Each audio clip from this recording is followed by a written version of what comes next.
कांग्रेस नेता की किताब पर एमपी में बैन लग जाएगा।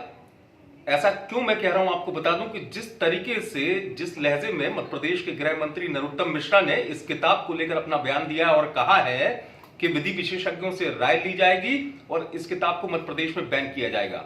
मैं बात कर रहा हूं कांग्रेस नेता सलमान खुर्शीद की किताब सनराइज ओवर अयोध्या की, जिस किताब के आने के बाद सियासी जो तापमान है वो काफी गर्म है। चाहे वो देश की राजनीति हो, अब मध्य प्रदेश की राजनीति में भी इस विषय की एंट्री हो गई है। गृह मंत्री सामने आए और यह कहा कि इस किताब से वैमनस्यता बढ़ेगी, इस किताब की निंदा किया जाना चाहिए। कांग्रेस की विचारधारा है इस तरीके के विचारों को फैलाने की, तो मैं विधि विशेषज्ञों से राय लूंगा और इस किताब पर बैन लगाया जाएगा। सुनिए गृह मंत्री को। बहुत निंदनीय पुस्तक उन्होंने छापी है।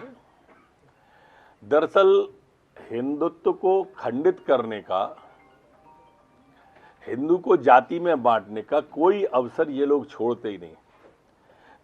अपने भारत देश को खंडित करने का, भारत तेरे टुकड़े होंगे इंशाअल्लाह इंशा वाले के बाद सबसे पहले राहुल गांधी गए थे ना, वो वही विचार है जिसको सलमान खुर्शीद आगे बढ़ा रहे हैं। महान भारत नहीं बदनाम भारत है जो कमलनाथ जी ने कहा था, वो उसी का पार्ट है।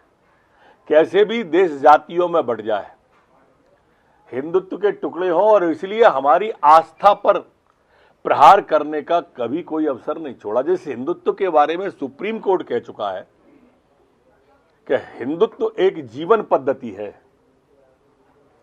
उस हिंदुत्व के ऊपर भी उनने सवाल उठा दिए। अब सोनिया गांधी जी इसको स्पष्ट करें कि वो किसके साथ हैं, और मैं मध्य प्रदेश के लॉ विशेषज्ञों से राय कराऊंगा और मध्य प्रदेश में इस किताब को बैन करें। सुना आपने, गृह मंत्री नरोत्तम मिश्रा साफ तौर पर इस बात को कहते हुए कि किताब से वैमनस्यता बढ़ेगी और इस तरीके के विचार कांग्रेस के हैं जो देश को खंड खंड करने की सोचते हैं। हिंदुत्व कांग्रेस के निशाने पर रहता है, चाहे दिग्विजय सिंह हो या और भी नेता कांग्रेस के इस तरीके के बयान देते हैं। और इसी श्रेणी में अब ये पुस्तक आई है जिससे इस तरीके से संदेश गलत जाएगा। तो अब मध्य प्रदेश में भी सियासी तौर पर इस मसले पर घमासान है, और घमासान के बाद गृह मंत्री का बयान तो आपने सुन ही लिया। मध्य प्रदेश में इस किताब को बैन करने की मांग उठने लगी। पता आपको है कि विवाद कब शुरू हुआ?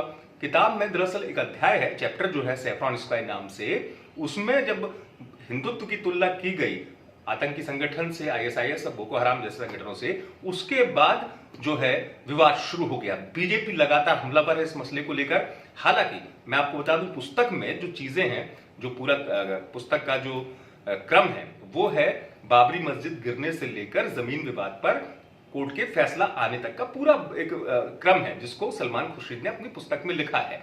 और उन्होंने उस अध्याय में यह कहा है कि मौजूदा दौर का जो हिंदुत्व है वो इस तरह हो चुका है जिस तरीके से आतंकी संगठन की बात हो रही है। हालांकि विरोध हुआ सलमान खुर्शीद का, तो सलमान खुर्शीद ने यह भी कहा था कि किताब पढ़ने वालों को केवल एक अध्याय नहीं, पूरी किताब पढ़ना चाहिए। लेकिन मध्य प्रदेश में इस मुद्दे पर एक बार फिर जो है सियासी तापमान तेज हो चुका है और गृह मंत्री किताब को बैन करने की बात कर रहे हैं। आप देखते रहे एमपी तक।